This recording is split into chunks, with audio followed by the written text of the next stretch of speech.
시작기도 바치겠습니다. 성부와 성자와 성령의 이름으로 말씀으로 하늘과 땅을 창조하시고 온 우리의 얼굴을 성령으로 새롭게 하시는 아버지 하느님 찬미 받으소서.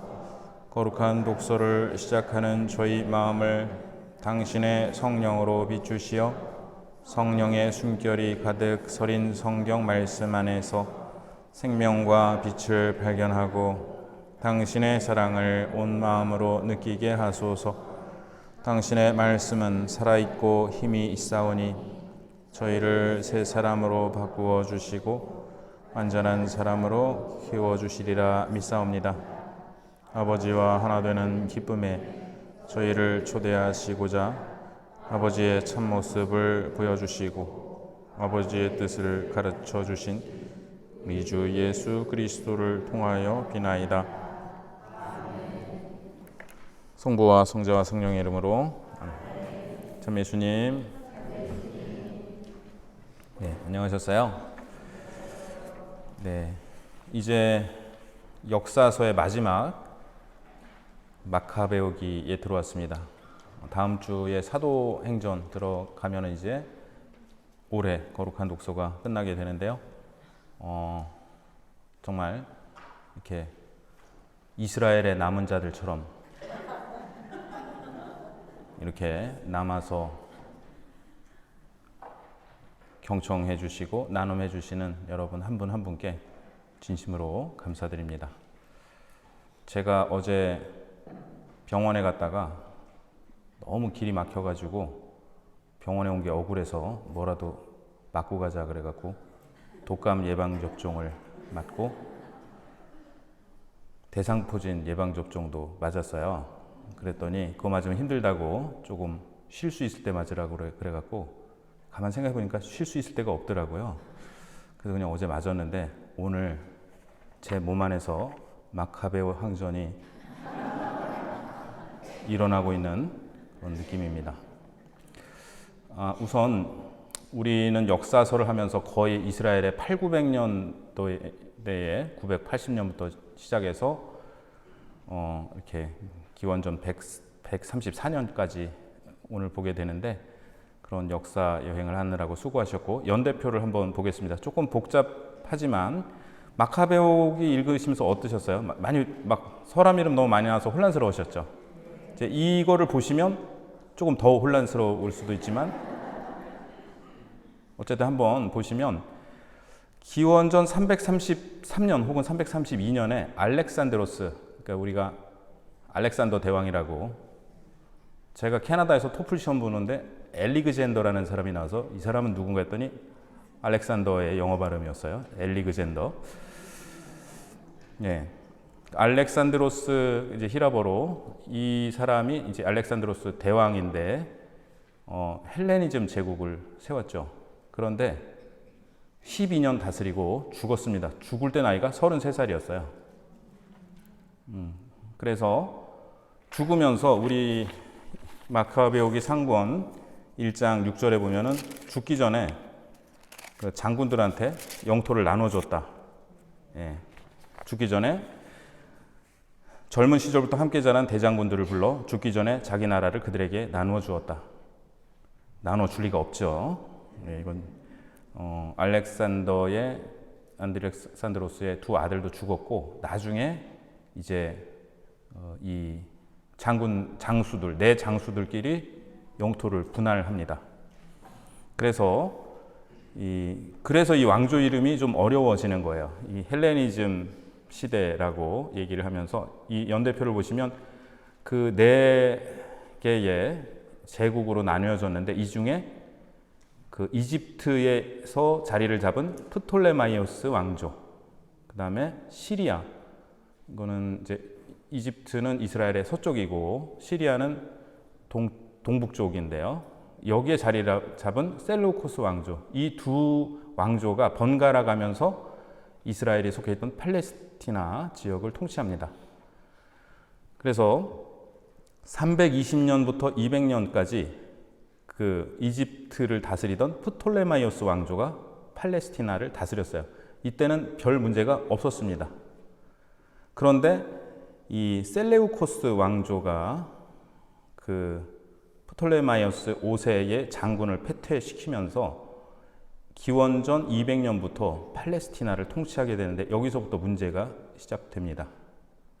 그래서 셀레우코스 4세 필로마토르라는 사람을 거쳐서 안티오코스 4세 에피파네스, 제가 지난번에도 이 단어를 안 쓰려고 그랬는데 또라이예요, 이 사람은 진짜. 그러니까 자기가 식민 지배를 하더라도 잘 다스리는 방법들이 있잖아요. 유화 정책도 쓰고 뭐 강하게 할 건 강하게 하고 이래야 되는데, 이 사람은 유다교의 경신례를 금하는 법령을 공포하고, 그러니까 심지어 바빌론도 이렇게는 안 했는데 예루살렘 성전을 제우스 신에게, 바빌론은 물론 이제 성전을 파괴했죠. 파괴했는데 바빌론이 자기네 바빌론 왕을 신으로 섬기라는 얘기는 안 했다는 말씀이에요. 근데 안티오코스 4세 에피파네스는 자기를 신으로 섬기라고 얘기를 하고 예루살렘 성전을 제우스 신에게 헌정했고, 그래서 이제 마타티아스의 주도로 항전이 시작이 됩니다. 그래서 마타티아스가 죽고 그의 셋째 아들인 유다 마카베오가 항전을 계승해요. 그래서 요 유다 마카베오의 이름을 따서 마카베오기가 되는 건데, 마카베오는 망치라는 뜻이라고 그래요. 예. 그래서 그 어벤져스에 보면 토르 뭐 망치 들고 다니는 사람 있잖아요. 그 사람이 저는 좀 떠오르는데, 이 마카베오의 활동으로 164년에 성전을 되찾고, 근데 요때 또 에피파네스가 죽었어요. 그래서 성전을 되찾고 성전을 정화합니다. 그래서 이거를 상권, 하권 다 다루고 있는데 하권이 더 길게 다루고 있고요. 왜냐하면 하권은 성전을 굉장히 중요하게 생각하거든요. 그래서 성전 봉헌 축제를 거행하는데 이거를 이제 하누카 축제라고 얘기를 합니다. 이어서 시리아 장수 니카노르를 무찌르고, 유다 마카베오는 160년에 전사하고, 이제 요나탄은 다섯째 동생이에요. 그러니까 유다 마카베오는 셋째고 요나탄은 다섯째인데 항전을 계승합니다. 근데 요나탄이 대사제로 임명이 돼요. 그 마타티아스가 사제이긴 했는데 이 집안이 대사제 집안은 아니거든요.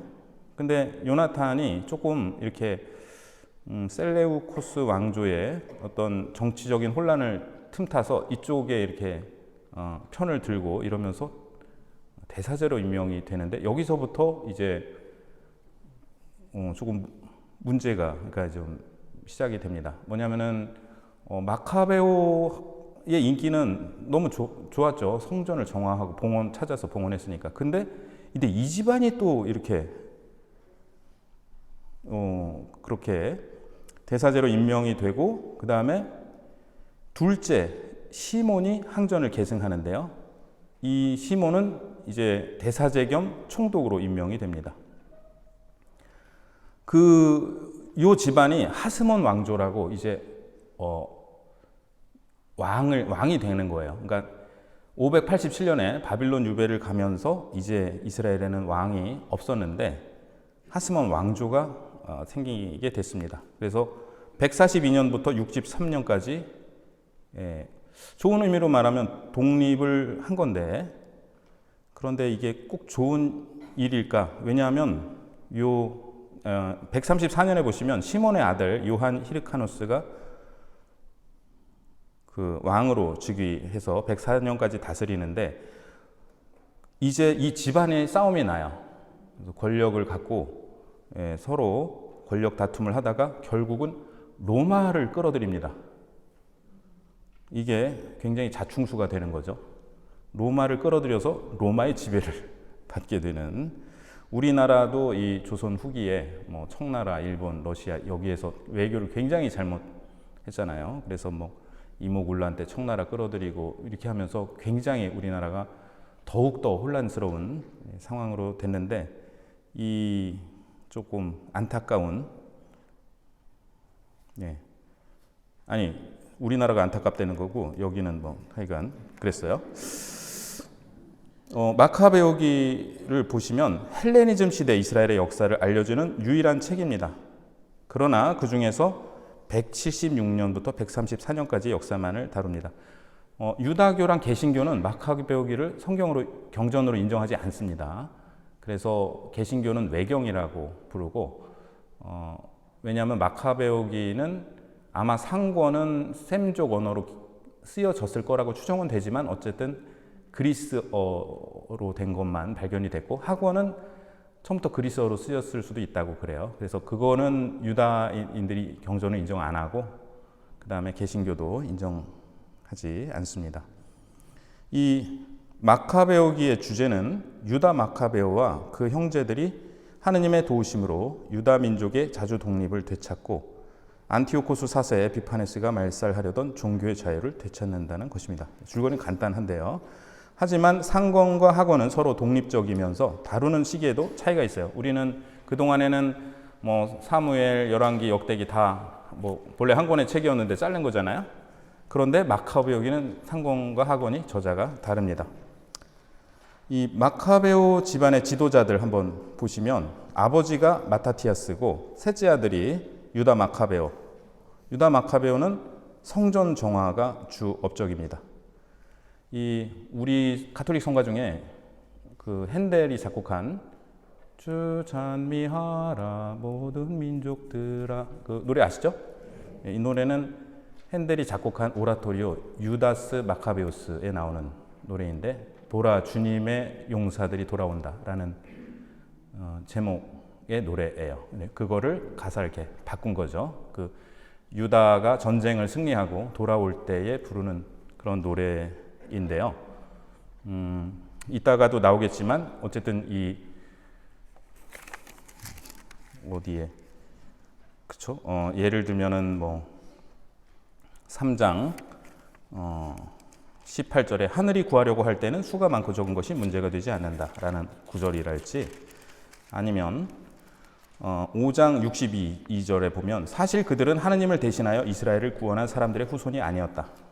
요거는 이제 마카베오 집안이 아닌 사람들을 이렇게 얘기하는 거고, 그러면 하느님을 대신하여 이스라엘 구원한 사람들은 누구냐? 마카베오 마타티아스 집안인 거예요. 그래서 주님의 용사들이 돌아온다라고 얘기를 하는 것도 그런 맥락이겠습니다. 그리고 다섯째 아들이 요나탄인데 이제 왔다 갔다 해요. 셋째 아들 다음 다섯째 요나탄은 대사제가 됐고, 둘째 아들 시몬은 하스몬 왕조가 시작됐고, 그 다음에 시몬의 아들 요한 히르카노스 1세 입니다. 왕이고요. 자, 마카베오기의 주요 인물들, 이거를 어떤 책에서 소개를 해놨길래 제가 아주 힘들게 번역을 했는데, 다 해놓고 나니까 이거 하는 거 더 헷갈리나? 라는 생각이 들었지만 그냥 아까워서 뒀는데요. 그러니까 똑같은 이름이 너무 많아요. 일단 알렉산드로스는 2명이 나오는데, 알렉산드로스 에피파네스라는 사람은 이런 사람이고, 그 다음에 알렉산드로스 대왕은 아까 말씀드린 엘리그젠더, 그 다음에 안티오코스가 5명이 나와요. 이름 좀 다르게 짓지, 이 무슨 중국집 코스 이름 같아. 안티오코스, 셀레우코스. 저희 아버지가 한번 저한테 유정아, 내가 B 코스는 알겠는데 오복 코스는 무슨 코스인가? 그래서 예? B 코스는 알겠는데 오복 코스는 무슨 코스야? 그래갖고 뭔가를 추적해봤더니 영어 비코즈랑 오브 코스를 말씀하시는 거였어요. 갑자기 그 생각이 떠올랐는데, 안티오코스가 5명이 굉장히 게으른 집안인 것 같은데, 자, 이거는 이제 영어로 알파벳 순서대로 나와서 이렇게 했는데, 안티오코스 5세 에우파토르는 5세니까 4세가 아버지겠죠? 안티오코스 4세 에피파네스가 사망한 후에 왕이 된 사람이 에우파토르 5세입니다. 에우파토르는 존귀한 아버지에서 태어난 그러니까 사실 4세를 굉장히 띄운 거죠. 그 다음에 또 안티오코스가 또 유다의 사신 누메니우스의 아버지도 나오고, 밑줄 그었는데 안티오코스 4세 에피파네스, 이 사람이 제일 문제인데, 이 사람은 3세의 아들이겠죠, 당연히. 셀류코스 제국의 왕이었는데 에피파네스는 신의 현현, 빛을 입은 자. 그래서 우리 주님 공연 대축일이 영어로 에피파니입니다. 주님께서 당신 모습을 드러내셨다가 에피파니, 우리 히라버로 에피파니아고. 근데 아주 시건방지게 자기를 에피파네스, 자기가 신이 드러난 게 자기다 라고 얘기를 했는데, 당대 사람들은 에피마네스라고 불러요. 미치광이, 미친놈. 에피마네스 하면 미친놈 이런 뜻인데, 자기는 에피파네스라고 불렀고 사람들은 에피파네스 그러면서 이렇게 발음을 뭉개서 이렇게 좀 비꼬았습니다. 안티오코스 7세 시데테스, 안티오코스 또 뭐 나오고 아폴로니우스가 또 2명이 나오는데요. 나중에 읽으시면서 혹시 헷갈리시면 여기 찾아보시라고 해놓은 거고요. 데메트리오스도 또 2명이 나와요. 한번 참조하시고, 요하난 별명 갓띠. 저는 개띠인데 갓띠네요. 마타티아스의 5 아들 중 장남입니다. 그 다음에 요한은 시몬의 아들 히르카누스, 유다인 민족 지도자 및 대사제 직분을 맡았습니다. 요나탄, 아푸스, 많이 아팠나 봐요. 5 아들 중 막내. 이 사람이 최초로 하스몬 대사제가 된 사람입니다. 그 다음에 요나단이라고 썼는데 죄송해요. 이 사람도 요나탄입니다. 압살롬의 아들. 그 다음에 유다가 또 나와요. 시몬의 장남도 유다고요. 그 다음에 유다 마카베오, 마타티아스의 5 아들 중 셋째고, 3장부터 9장까지의 주역입니다. 이거 마카베오기 상권이고요. 또 유다가 또 나오고, 그 다음에 마타티아스도 3명이나 있어요. 그 중에 이제 제일 중요한 거는 우리 유다 마카베오 아버지 마타티아스고, 그 다음 필리포스도 2명 나오고, 프톨레마이오스는 이제 4명이 있는데, 프톨레마이오스 임금이라고 15장 16절에 나오는 사람은 이 책에서는 프톨레마이오스 8세라고 얘기하는데, 앞에 연대표에 보면 이 사람은 7세거든요. 그래서 뭐 이집트 왕까지 우리가 다 뭐 알 필요는 없는데 어쨌든 조금 그 차이가 있습니다. 마카베오기 상권을 보시면 유다 마카베오, 요나탄, 시몬의 무용담을 차례로 엮은 3부작, 미니 시리즈 3부작이에요. 1부는 유다 마카베오. 그래서 그는 A4E가 뭘 것 같아요? 제가 안티오코스 4세 에피파네스 쓰다가 지쳤어요. 그래서 줄여서 처음부터 이렇게 쓰면 좋았을 걸.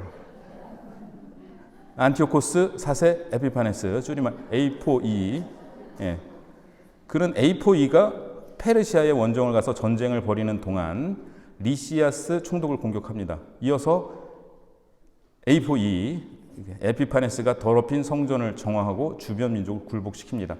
같은 내용을 학원도 정하는데 먼저 9장에서 A4E의 죽음을, 10장에서 성전 정화를 이야기합니다. 그러니까 순서가 바뀌어 있는데 학원의 순서가 맞는 것으로 보이지만 학원이 다른 데서는 또 순서가 또 혼동되는 곳도 있습니다. A5는 누구예요? 안티오코스 5세. 네. 진작 이렇게 쓰면 토너도 아끼고 좋았는데, A5의 통치 때에 리시아스가 시도한 제2차 원정은 마카베오에게 이론적으로 결말이 났습니다. 이어 마카베오는 데메트리오스 1세가 유다 지방 담당 장수로 임명한 니카노르에게 대승을 거둡니다. 바로 이날 니카노르가 죽는데 학원은 이 사건 이야기로 끝을 맺습니다. 그러니까 상권에 이어서 학원이 이어지는 게 아니라 상권보다 학원이 더 먼저의 이야기를 하고, 그 다음에 이 상권보다 학원이 먼저 끝나요. 니카노르가 죽는, 그러나 상권은 로마인에 관한 특이한 찬사에 이어 8장 읽으시면 로마 사람들을 너무 아주 찬사를 하고 있는데, 이걸로 미루어 봐서 로마가 점령하기 전에 썼구나 알 수가 있죠. 기원전 63년 이전에 썼구나. 그래서 알 수 없는 그냥 그 로마 자기들을 어떻게 할지를 모르고 기원후 70년에 이 로마인들이 성전을 무참히 파괴하고 학살한 그 사건을 전혀 모르고 지금 로마에 대해서 이렇게 썼고요. 바키데스가 군대를 이끌고 다시 돌아와 전투를 벌이는데 수적으로 불리한 상황에서 마카베오가 명예롭게 전사한다는 이야기를 전합니다. 자, 2부 요나탄 이야기는 9장에서 12장인데요. 시리아의 정세를 적절히 이용해서 알렉산드로스에 의해 대사제로 임명이 됩니다. 그러니까 대사제가 되는데 임명도 이 셀레우코스 왕조의 왕이 임명을 하는 거예요. 어떻게 하느님의 대사제를 저 식민 지배하는 사람이 임명을 할 수가 있어요. 그러니까 이때부터 이 갈리는 거죠. 사람들이 그 마타티아스 집안을, 그러니까 이제 하스몬 왕조가 되는데 이 집안을 지지하는 사람들과 지지하지 않는 사람들로 갈리는데 마카베오 상권은 지지합니다. 지지하는 이유는 좀 이따 말씀을 드릴게요. 동맹을 맺은 트리폰의 배신으로 붙잡혀 포로가 됩니다. 제 3부 시몬은 13장에서 16장인데요. 요나탄은 트리폰에 의해 처형이 되는데 요 일을 막지 못한 일을 제외하면 대사제이며 영주인 시몬의 업적을 다루는 이 시대는 평온한 때였습니다. 시몬은 나이를 먹자, 평온한 때인데 끝까지 평온한 건 아니에요. 나이를 먹자 아들 요한 히르카노스에게 전권을 이양합니다. 사위 프톨레마이오스, 왜 이집트 이름이 여기 그쪽에 이제 들어와 있나? 보면은 옆에 보시면 시몬의 사위로 안티오코스 7세에 의해 예리코 주변 평야 지역의 총독으로 임명됨. 그러니까 요 사람에 의해서 살해되는데 요한 히르카노스는 자기까지 죽이려는 그의 흉계를 알아차려 암살자들을 처단하고 정권을 장악합니다. 이 마카베오 상권의 신학을 보면 첫 번째로는 율법에 대한 열정인데요. 마타티아스는 히랍 신들에게 제사를 바치라는 왕명을 거부하고 율법에 대한 열정으로 제사를 바치려 하는 사람을 죽였습니다. 이거 띄어쓰기가 잘 돼야 되는데 조금 문장 순서를 바꾸면 더 좋았겠는데요. 네. 제사를 바치려는 사람이 율법에 대한 열정이 있었던 게 아니고 그 히랍신 우상에게 제사를 바치려는 사람을 마타티아스가 죽였는데 그 율법에 대한 열정 때문이었죠. 그가 율법에 대한 열정이 뜨겁고 계약을 지지하는 이는 모두 나를 따라 나서시오라고 하며 아들들과 함께 산으로 들어가 투쟁을 시작한 것이 마카베오 항쟁의 시작이었습니다. 죽음을 앞둔 마타티아스는 유언을 남기며 율법에 충실할 것을 권고합니다. 자, 마카베오 상권의 특징은 하스몬 왕가와 그들의 무력 항쟁을 긍정적으로 바라본다는 것인데, 그래서 아까도 인용을 했는데요. 5장 26절에 보시면 그 말씀 드렸죠. 사실 그들은 하느님을 대신하여 이스라엘을 구원한 사람들의 후손이 아니었다. 마타티아스는 이런 사람들이라는 거예요. 근데 당시 모두가 그런 생각을 가지고 있었던 건 아니었고, 각주를 보시면 외세에 저항해서 봉기했지만 결국 다른 외세인 로마를 끌어들여 나라를 멸망하게 했습니다. 그런데 이제 이 사실은 아직은 알지 못하는데, 그런데 마카베오 상권이 이 마카베오 집안을 지지하는 것은 그들에게서 율법에 대한 열성을 보았기 때문입니다. 이 책에서는 그들이 전투에서 승리할 수 있었던 건 역시 율법에 충실했기 때문이라고 이해합니다. 그러니까 전쟁을 해서 이겼어요. 그리고 이긴 이유가 뭐냐? 율법에 충실했기 때문에. 그래서 이 사람들은 율법에 충실하다. 그러므로 나는 이 사람들을 지지한다. 이렇게 상권은 얘기를 하고 있는 거예요. 두 번째는 하느님은 어디에 계시는가? 어디라는 말이 적절한 질문입니다. 왜냐하면 상권에서 하느님께 사용된 주요 명칭은 하늘이기 때문입니다. 3장 18절에서 19절 한번 읽어보겠습니다. 3장 18절. 그러자 유다가 대답하였다. 적은 수로도 많은 수를 쉽게 막을 수 있다.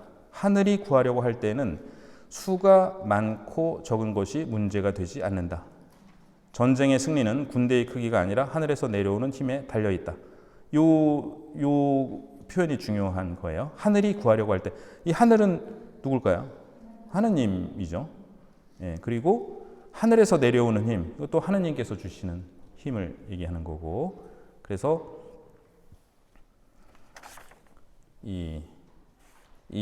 여기서 하늘은 하느님이 계신 곳을 말하지만 단순한 장소가 아니라 하느님의 능력과 돌보심을 상징하는 표현입니다. 즉 하늘은 이스라엘의 하느님을 뜻합니다. 상권의 저자가 하느님의 뜻이나 본성에 대해 직접적으로 주장하는 경우는 거의 없습니다. 대신 하느님께서 어떻게 일하시는지를 사건의 전개나 인물들의 기도와 연설을 통해 보여줍니다. 이거 사실은 우리가 계속 다뤘던 이제 에스테르기랄지 유디기랄지 여기에 하느님을 직접 언급하지 않으면서도 하느님께서 하시는 일을 통해서 하느님을 얘기하고 있는 그러한 기법을 쓰고 있습니다. 하늘의 구원 능력이 처음 언급된 것은 유다가 사기가 떨어진 유다인들을 격려할 때입니다. 그는 구원의 힘이 하늘에 있고 그 힘은 사람의 수나 규모에 의존하지 않는다고 말합니다. 이런 생각은 하느님이 이스라엘 백성을 위해 싸우신다는 믿음으로 이어지며 특히 그들이 적군보다 약할 때 강조됩니다.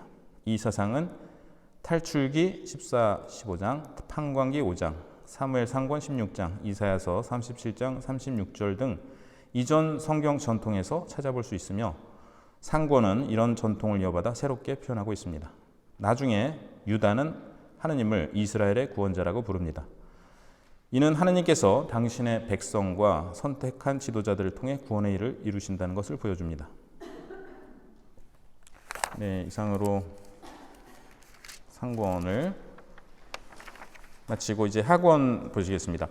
상권이 율법에 대해서 율법을 강조한다 그랬죠. 그러면 하권은 무엇을 강조하냐면은 성전에 관심을 기울입니다. 자, 하권에서는 항쟁의 배경이 3장에서 7장으로 나오는데요. 항쟁이 일어나기 이전에 있었던 대사제직의 타락상을 이야기합니다. 이 얘기가 왜 나오냐? 왜 나오냐 하면은 A4E 안티오코스 4세 에피파네스가 성전을 모독하고 성전의 기물들을 빼앗아 갔는데, 자, 이 하느님께서 성전에 계시고 근데 어떻게 감히 그 성전에 와서 이 기물들을 빼앗아 갈 수 있단 말인가요? 이 에제키엘서를 보면은 이 하느님이 성전이 함락되기 전에 587년에 성전을 떠나십니다. 그게 이 아주 그냥 SF 영화처럼 장엄하게 굉장히 그려지고 있는데 하느님께서 성전을 떠나세요. 그러니까 빈 성전을 들어와서 무너뜨리고 약탈을 하는 겁니다. 이때는 성전을 떠나시진 않으셨지만 같이 읽어보실까요? 안티오코스는 이 도성에 사는 이들의 죄악 때문에 주님께서 잠시 이곳을 소홀히 하시게 된 것을 모르고 교만한 생각을 품고 있었다. 자, 이 도성에 사는 이들의 죄악 때문에 하느님께서 성전을 잠시 소홀히 하셨다. 그 사이에 안티오코스가 약탈을 한 것이다. 이후 안티오코스 4세 에피파네스는 유다인들이 율법대로 살지 못하도록 강요하고 성전을 제우스 신전으로 만들었습니다. 저자는 이러한 고난이 닥치게 된 것이 하느님께서 당신 백성의 죄가 절정에 다다르지 않도록 다다르지 않도록 그 전에 그들을 교육시키려는 것이라고 설명하며 이러한 시대에 어떻게 살아야 할 것인가에 대하여 엘아자르의 순교, 어머니와 일곱 아들의 순교를 모범으로 제시합니다. 그러니까 이렇게 어떤 의도가 있는 거예요. 이 본문들 배치에. 일단은 이 성전이 이렇게 모독이 됐는데 왜 그렇게 됐느냐? 그 대사제직이 타락을 했기 때문이다. 죄악이 많았기 때문이다. 그래서 이 성전이 모독을 당했는데 이 시대에 어떻게 살아야 되느냐? 엘라자르의 순교와 또 어머니와 일곱 아들의 순교 이야기가 나옵니다. 그런데 왜 하느님께서 이걸 허락하셨는가? 그대로 두면 이 백성들의 죄가 정말 절정에 다다를 것 같아서 그러지 않게 하기 위해서 이런 성전의 모독을 허락하셨다. 이렇게 보고 있는 겁니다. 그러니까 그 성전 모독을 보고 충격을 받아갖고 우리가 이렇게 살면 안 되겠구나 하고 회개하도록 이런 일을 허락하셨다라고 얘기를 하는데요. 성전 정화를 보시겠습니다. 학원이 오직 유다의 활동에만 집중하는 것은 그가 성전을 되찾아 정화했기 때문입니다. 그래서 학원은 사실 하스몬 왕조에 대해서 이렇게 긍정적이거나 부정적인 얘기를 하지는 않습니다. 오직 유다의 활동, 성전 정화가 제일 중요해요. 3장 이하에 나오는 이야기들은 성소의 거룩함과 온 세상이 존중하는 성전의 위엄과 그 불가침성입니다. 3장 12절에 나오는 요 구절이 핵심적이라고 하겠습니다. 성소의 거룩함과 온 세상이 존중하는 성전의 위엄과 그 불가침성. 성전은 헬리오도로스, 그러니까 이 사람은 성전을 약탈하러 왔다가 오히려 이제 회개하고 돌아갔죠. 헬리오도로스와 같은 오만한 인간이 침범할 수 있는 것이 아닙니다. 반면 A4E가 성전을 못 오갈 수 있었던 것은 예루살렘의 유다인들이 죄를 지었고 대사제들이 타락했기 때문입니다. 크게 보면 이것 역시 신명기적인 주제라고 할 수 있습니다. 우리 계속 신명기계 역사관 얘기했었잖아요. 백성이 하나님께 충실하게 살아갈 때 하나님은 성전과 당신 백성을 지켜주신다는 것입니다. 그 다음 주제는 순교인데요. 마카베기 학원은 죽은 이들의 부활에 대한 믿음을 명시적으로 표현합니다. 엘라자르의 순교는 젊은이들의 모범이 되었고 그래서 7 형제의 순교 이야기가 나옵니다. 왜냐하면 이제 7은 완전한 수이기 때문에 7 형제가 순교했다는 건 모든 젊은이에게 엘라자르의 모범이 영향을 미쳤다라는 것을 의미하고요. 7 형제의 순교로 첫 부분이 끝나고 그 다음에는 유다 마카베오가 등장합니다. 상권에서와 달리 무력 항쟁은 순교자들의 증거보다 늦게 나오고 그러므로 참된 승리는 군사적 승리에 있는 것이 아님을 시사합니다. 이거 뭐냐? 순교자들의 증거가 먼저 승리를 한 것이고 그리고 이어서 군사적인 승리도 이어집니다. 그래서 제가 작년에 말씀드렸는데 이렇게 박해자들이 순교자들을 배교하라고 고문을 했잖아요. 고문을 했는데 배교를 안 하고 순교자가 순교를 하셨어요. 그럼 누가 이긴 건가요? 순교자가 이기신 거죠. 박해자가 진 거죠. 왜냐하면 목표는 배교였어요. 배교를 못 시켰어요.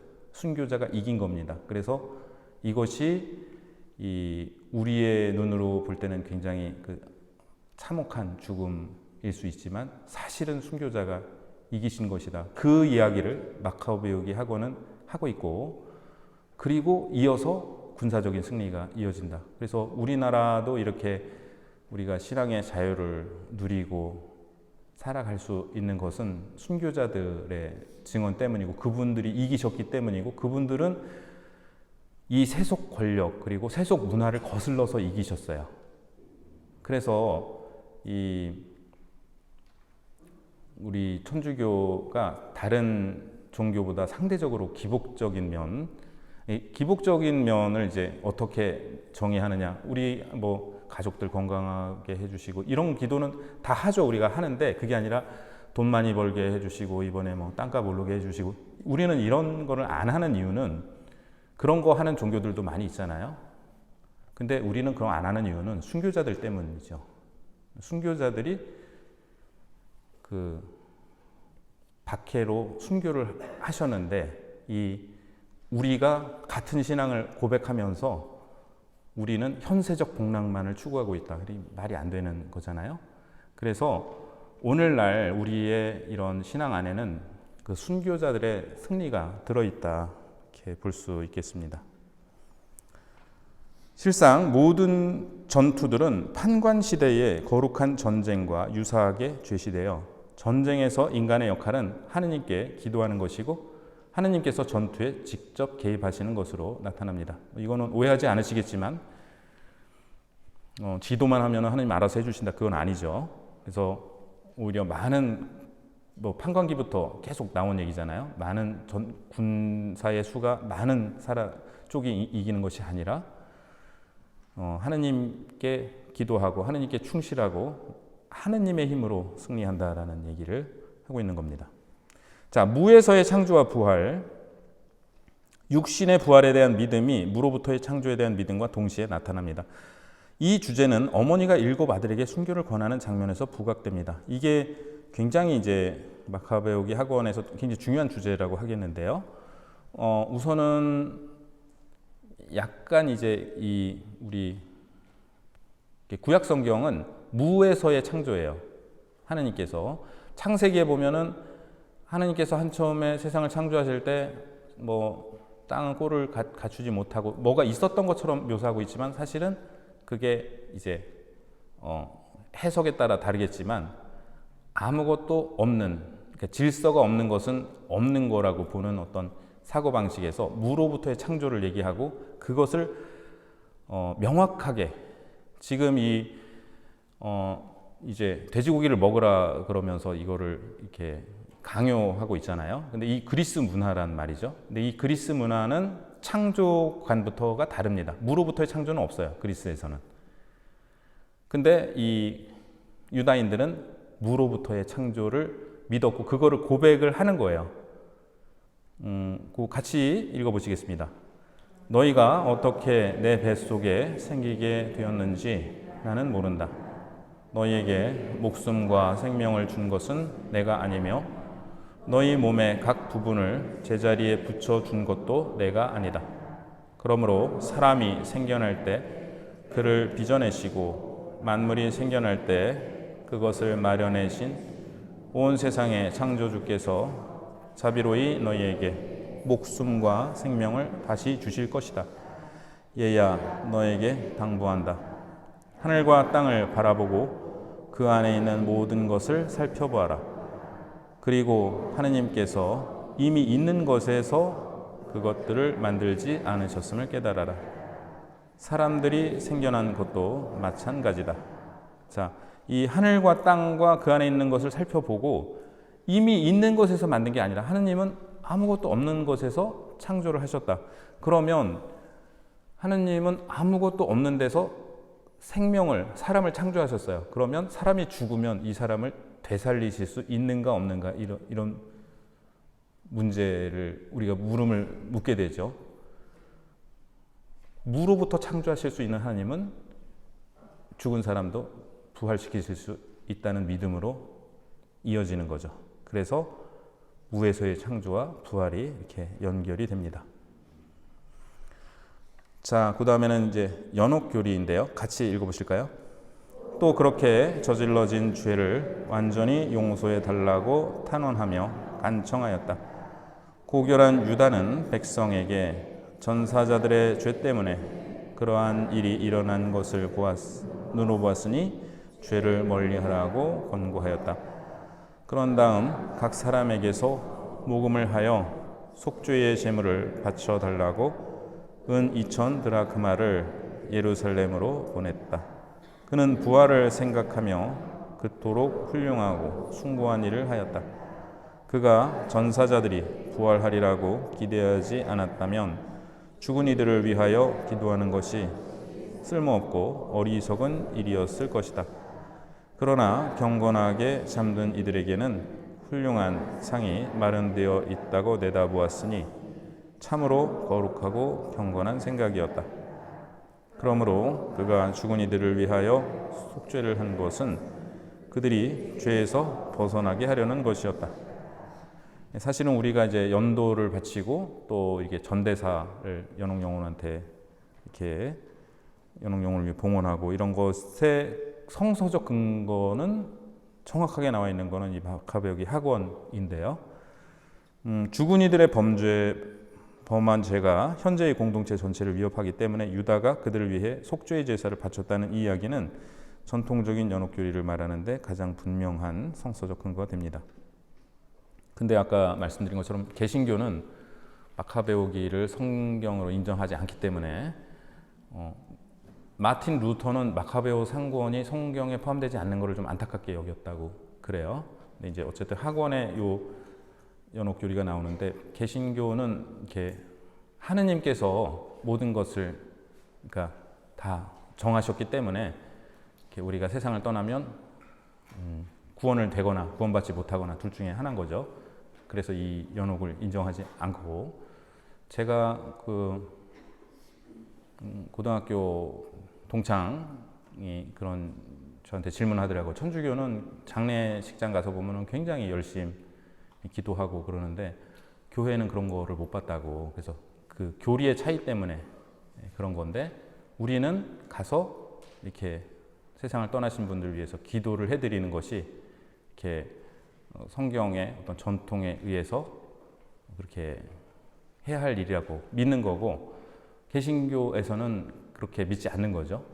그렇게 그런 차이가 있다는 것을 인정을 해야지. 여기는 더 열심히 하고 여기는 더 열심히 하지 않고 그렇게 생각할 건 아니지만, 하지만 여러분도 아시다시피 우리가 저는 최고의 선교 중에 하나는 연도라고 생각을 해요.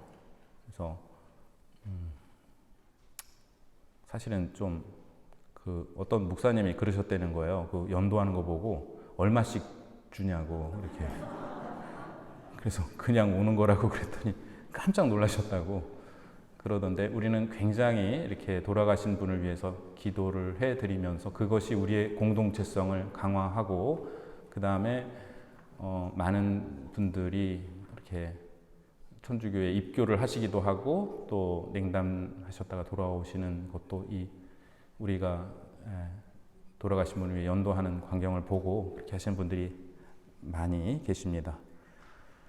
네, 그러면 오늘 이상으로 마치고 이제 나눔 이어지겠습니다. 수고 많으셨습니다.